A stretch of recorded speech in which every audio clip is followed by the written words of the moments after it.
theyeshiva.net. I saw once there's a Shem Yishmael who says a very interesting Torah. He says that the Gemarah says in Sanhedrin that Ben Sorer Umoreh, that parents have to bring him to Bezdin and endorse his death. They say he's not listening to us and this, and they give him lashes, and then he gets killed.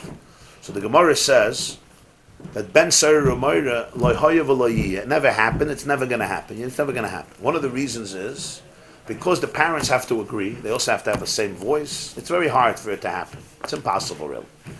But the most important thing is they both have to agree that this son should die. Even if the father agrees, the mother doesn't agree. It's not going to happen.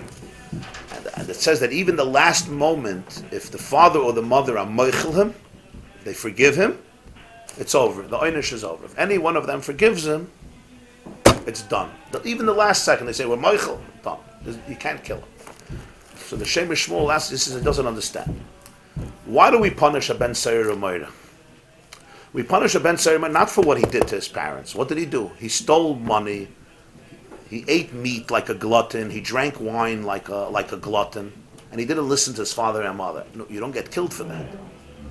It's not murder. You get this capital punishments. The pshat is, as we said, Nidin al Shem Seifa. Yor the Torah l'Seif died. The way he's going, he's going to become a thief. He's going to become a murderer. So Yamos Zakem or Yamos Chayiv, kill him now. The Torah predicts he's going to be a murderer, and he's anyway going to die. So kill him before he kills others. Frek the Shem Yishmael, so you're not killing him for what he did to his parents. You're killing him for the fact that Hashem says that in 20 years or 10 years he's going to be a murderer. So how does it help that they're moichel him? If you're killing him because of what he did to his parents, so then it can be moichel. But since you're killing him for what he's going to do to a stranger, a murderer, it's just what he did to his parents is demonstrating the path where he's going. Now, we would not be able to know that path. But the Rebellious Children says, I'm telling you, this is how it's going. It's inevitable. I'm not killing an innocent future. We're killing a destructive future. Frag the Shem Yishmael, what does it help that they're moichel? You know what he answers? Shem says, Moide de Kavart. Parshas Kiseitze, he says this, with the mitzvah Ben Sorer Umoreh. He says as follows. All tshuva in the world comes from the fact that every Jew has in him, or her, the koyach of Avram, Yitzchak, and Yaakov. And because of that power, that soul of Avram, Yitzchak, and Yaakov, there's always a capacity for tshuva. In order to be able to have that connection with Avram, Yitzchak, and Yaakov, you need to be connected to the chain of generations, which begins with your parents. He says when parents cut off a child from their life, when they're not moichel him, it's not just they're not moichel him. They deprive him from the ability to be able to go back to his roots. Because of that, he won't do tshuva. If the parents are moichel, they keep the child close. They embrace the child. They allow he's taka Ben Sorer Umoreh. But they will make that, because of that, he will not become the murderer that he's inevitably going to become. It's because they're not moichel him. So they detach him from the link, and because they detach him from their link, he's going to become a murderer. That's what he says. Shem Yishmael. Ah? Yeah.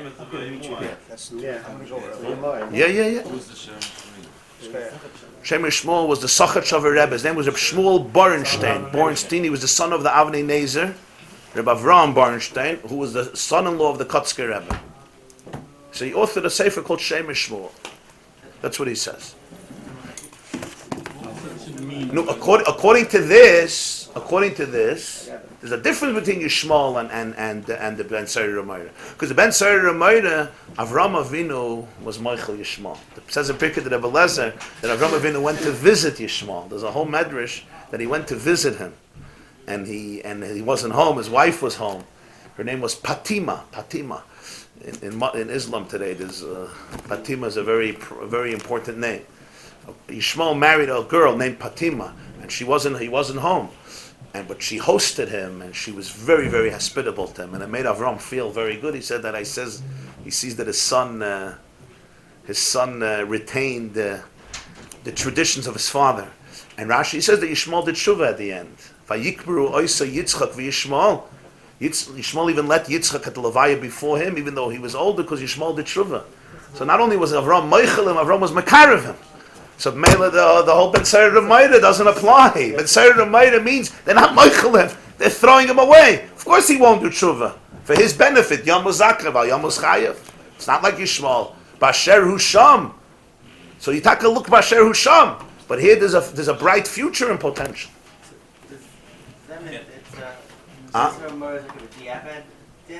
We're like we had a discussion by Saita. Whether or not you should or shouldn't. It's not a b'diavad. The Gemarah says it never happened, it's never going to happen. Right, but still saying like that's really halacha is that l'chatchila they shouldn't be meichelim, it should be Ben Sorer Umoreh. But like this. No, nobody says that. Nobody says that parents shouldn't be meichel. That's achzarius. Under these criteria. Nobody says that. No, of course not. The Gemarah says, so why does the Torah say these halachas if it's pointless, if it's not going to happen? The answer is, Dirosh v'kabel schar. Learn it to get rewards. So Reb Shimshon Raphael Hirsch writes, what's Dirosh v'kabel schar? Give me something else to learn. So he says, you have to learn this to get schar. So he says a beautiful taich. When it says Dirosh v'kabel schar, it means, learn this parsha, and you will be rewarded with a perspective on education. Learn this parsha, Dirosh. I don't need you to learn this parsha to send your kid to be killed. I need you to learn this parsha so you should learn the fundamentals of education. For example, one of the halachas of Ben Sorer Umoreh is Einenu shemeya b'koleinu. We spoke about it a few weeks ago. So b'koleinu, the Gemarah says that the father and the mother have to have the same voice. Now, where do you have that? Unless they're twins. Even twins. And if they're twins, you can't marry them. A brother and a sister are not allowed to marry each other. So where are you going to have a father and a mother that have the same koil? It's impossible. So therefore there's no Ben Sorer Umoreh. So Reb Shimshon Raphael Hirsch writes, he says this is an example of Dirosh v'kabel schar. Often you have a marriage where there's two voices in the house. Not just physical voices. Moral voices. The father says one thing, the mother says the opposite. Sometimes the mother says the opposite because the father said the opposite. Sometimes the father said because the mother. Even if not, there's just disharmony. There's a lot of contention in the house. He says then you can't call the child a Ben Sorer Umoreh. You can't call him a rebellious child. He grew up in a home where there was no harmony. Einenu shemeya b'koleinu. Only if their voices are identical. In other words, it was a holistic home. Then you could say he's a rebellious child. If not, don't attribute it to the child. So this is one of the examples where you learn the parsha, Dirosh v'kabel schar. Another example is what we just said, that the Ben Sorer Umoreh only gets punished if they don't forgive him, because they detach from him. This is the Shem Yishmael. That's why people sometimes think that sometimes they have children and there's a lot of challenges in the house, they throw the child out of the house. They say that they can't ruin the rest of the house, and they have to show the child tough love. But the truth is that 99% of cases, a terrible mistake. You have to know how to deal with other children, there's no question, it's a problem. But to throw a child out of the house is one of the worst mistakes. Because what you do is you actually cut them off and you almost guarantee that they won't come back. If you continue holding on tight to them, then there's a lot of hope, with the right perspective, with the right nurture, with the right perspective, that you will not detach them from who they are. That's what the Shem Yishmael teaches already 100 years ago. Tofresh Ayin Dalad, I think. What was the word? Because they don't forgive him, they cut him off. They don't forgive him. So basically, the shalshelas of Avram, Yitzchak, and Yaakov, they sever him from the shalshelas. They cut themselves Yeah, off. because his connection to Avram, Yitzchak, and Yaakov is through them. They say, you're not my child, you're a stranger. The connection is still there. I mean, Yes, but the emotional connection is gone. And that's why the word Vayima'in has a shalshelas. Why does it have a shalshelas? Because what gave Yosef the power to refuse was the sense of the shalshelas, the chain that he had to Yaakov and back. The question is that also today those don't accept them as Yishuv because they do others for others the same work. That's what I'm saying.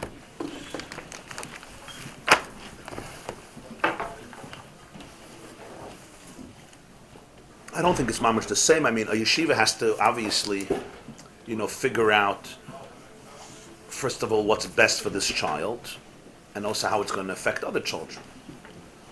They have a responsibility also to other children. Sometimes houses like Yeshiva have That's true. Sometimes houses are like a yeshiva, they have too many children. But if you brought this child into the world, I don't think you're allowed to throw him out of a house.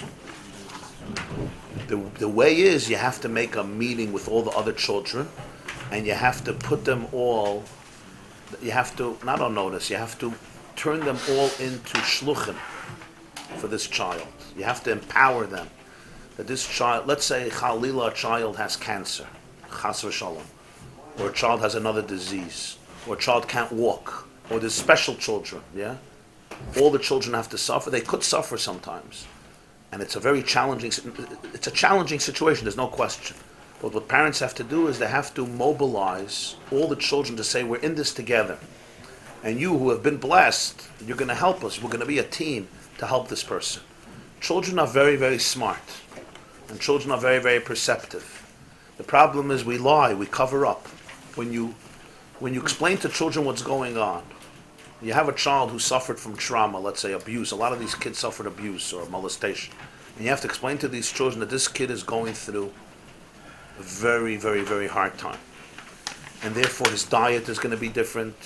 Yeah, his schedule is going to be, everything is going to be different about him. Sadly, he's not capable of more. He's not capable. He's a bedridden patient. Sometimes it's a physical disease and sometimes it's a emotional disease. Yeah, trauma is very serious. So what happens then is you turn all the children into shluchim, into leaders. They all become leaders, and then they're not affected by it, or they become actually more powerful. A challenge it is, but to throw out this child from the house under even difficult circumstances is usually very counterproductive. Extremely counterproductive. I went to one of Avi Fishov's seminars for a Sunday. So there was a Satmar couple there who live in Williamsburg, and their child left Yiddishkeit, but didn't just leave. He left with a vengeance, and for many years already. Okay, so his path, as you know, some of you probably know, is very, very extreme in this way. He says once children hit a certain point where there's no return, you have to mamash go on mesiras nefesh to embrace them and do things that you would never do. Because they are so traumatized, they're so sick, that to have any expectations of them in terms of Shabbos, Yamelka, Kashrus, this behavior in the house, he says is completely unrealistic. He says they're too sick, unfortunately. 98% of them have been molested, many of them for years. They're pashut sick. Sadly, they are emotionally traumatized and ill. They don't even have a bchir. They don't have bchir. They're pashut sick. Mamash anoinus. Okay. And in many situations, he's absolutely right. Maybe in all situations. But certainly in most situations that I know. So he told these parents to, in Williamsburg, to buy him an 80 to find out what he wants and to get it for him. He wanted an 80-inch plasma. What is it called? An 80-inch screen. Yeah, in Williamsburg. The woman is telling me, the mother is telling me the story in Hitzabrach and her Yiddish, and she's explaining to me what she did. Wow, that's fascinating. So what we did for our child. He couldn't believe it. He could not believe it. He came home one day, they wrote a letter apologizing that they never saw his pain, they never felt it. He went through a lot. He was really abused as a kid. And they got him the screen, and he was just overwhelmed. He was so moved. Gave his mother a kiss, gave his father a kiss. I haven't given them a kiss in years. This happened 6 months before the seminar. She says he still goes out a whole night. Goes to party till 5 in the morning, and their stomachs turn over.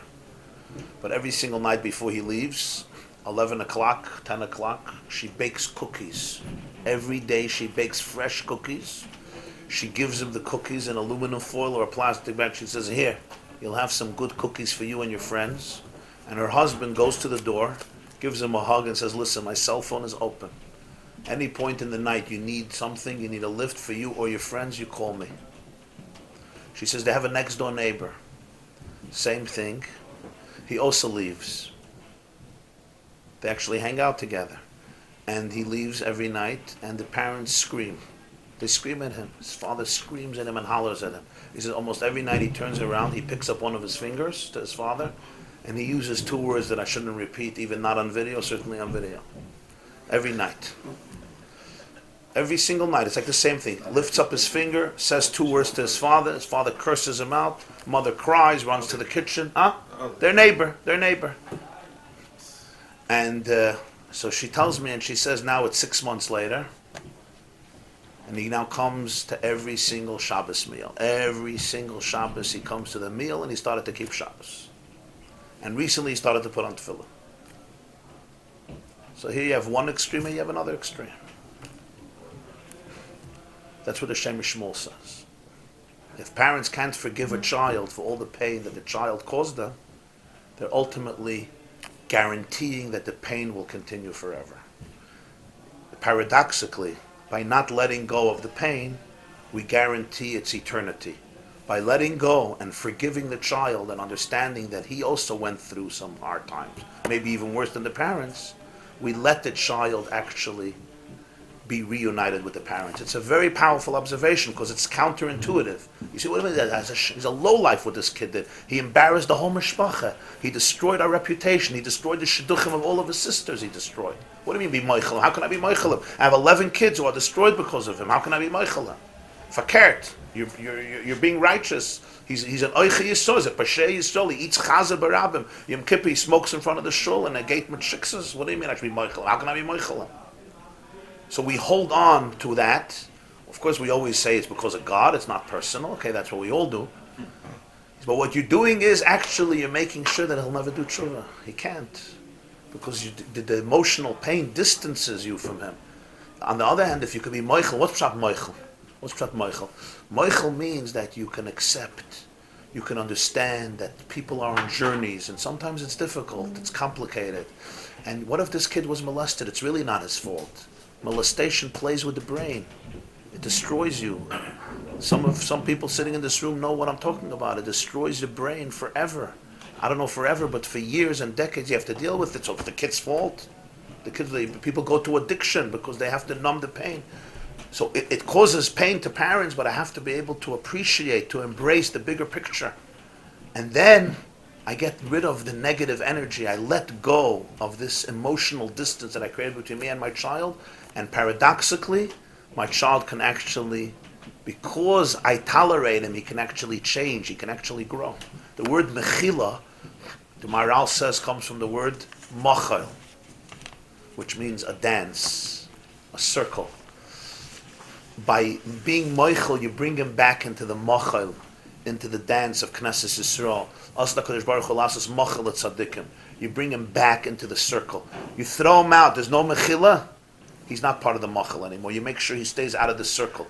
He's not part of the chain. There's a shalshelis. It goes from Avram Avinu through Mashiach. You throw him out of the chain.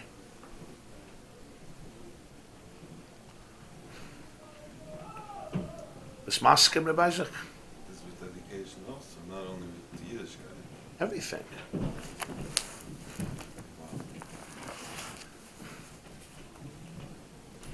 What about a soft landing for this kid? Instead of getting thrown out into the street, he goes into the Zaidi and the Bubby's house. That's good, but the main thing is he should not feel that he's being thrown under a bus. Zaidi's and Bubby's house may be a wonderful alternative. It's quiet. If Bubby is nurturing and not obsessive. Still, he has to know that his father and mother loves him. Yeah. Not that he don't accept it. And maybe he maybe explained that you're reading. Perhaps. It may be. All alternatives should be considered. But to lock a door and say, you're not coming into my house. In most circumstances, I'm not saying in all circumstances, if the kid is, sometimes you have a child who physically could be, whatever, could be physically dangerous. I mean, there are exceptions. We're not talking about that. We're talking about he's thrown out of the house because he's not accommodating the traditions or the culture of the house. It's certainly difficult. It's not, it's a big nisayon. It's a big nisayon. But that's a nisayon. Nisayon means you have to rise to the occasion. I can't be mafker my child because I'm having a nisayon.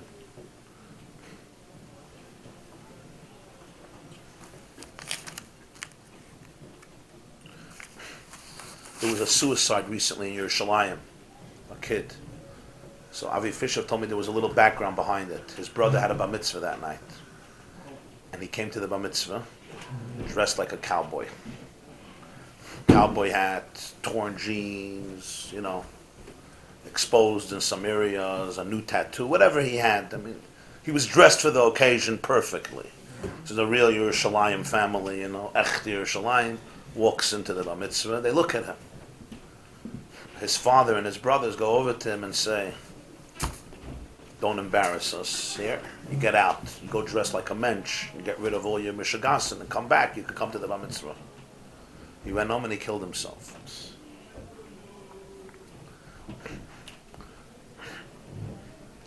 They didn't, of course, mean to do that.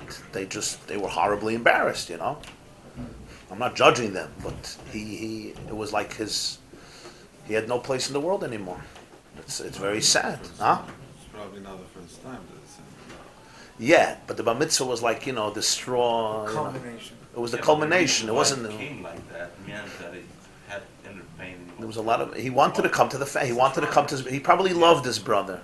Probably this. A 13-year-old kid you're not upset at. He probably had a special relationship with his brother, and this was. But he had a statement that he wanted to give. And there was another family. This was in New York in Flatbush, a similar story, and Fisher told me that he was at that bar mitzvah, and he saw this kid come in also dressed completely halbnaket. He came in completely inappropriately, and his father went over to him and gave him a big hug, and said, "Thank you so much for coming to the bar mitzvah." And he says Fisher sat down with this boy because he knows him, and they were schmoozing for an hour. And after an hour, the boy looks at Fisher and says, "Do you think I'm dressed appropriately for this bar mitzvah?" He says, "I think so. I think so." He's like, "Really? I don't think so. I should go change." And he goes and changes and comes back. You understand? He's talking to him for an hour. He says, "You think I'm dressed appropriately for this bar mitzvah?" He's like, "Yeah, of course, you're perfect. You fit perfect." He didn't even want to say you're not dressed appropriately. And then the kid he said, "What happened?" They're not respond. They're responding from kavanah. There's a deep kavanah here. I'm getting dressed. He's in his own world. He's in his own zone. By having that closeness, he actually became a little more healthy. He actually looked at himself. He looked at him and he said, "You know what? Maybe I should change." Oh, no kidding. And he went. He put on a white shirt. He put on black pants, and he came back to the mitzvah. I thought that was marvelous. 2 responses. No. Which kid is going to come back to Yiddishkeit? You know the answer. That's the difference between Yishmael and the Ben Sorer Umoreh. Yishmael had a good father. He had a normal father. Huh? Yishmael did come back. Yishmael did tshuva. And that's even Yishmael before Matan Torah. Yishmael was not a Jew. That's even Yishmael. Kol shekein Yiddish neshama, achelik elakam imal. After Matan Torah, of one of Achart, is a whole different story. I heard one that was when This class is brought to you by theyeshiva.net. Please help us continue the classes. Make even a small contribution at www.theyeshiva.net/donate.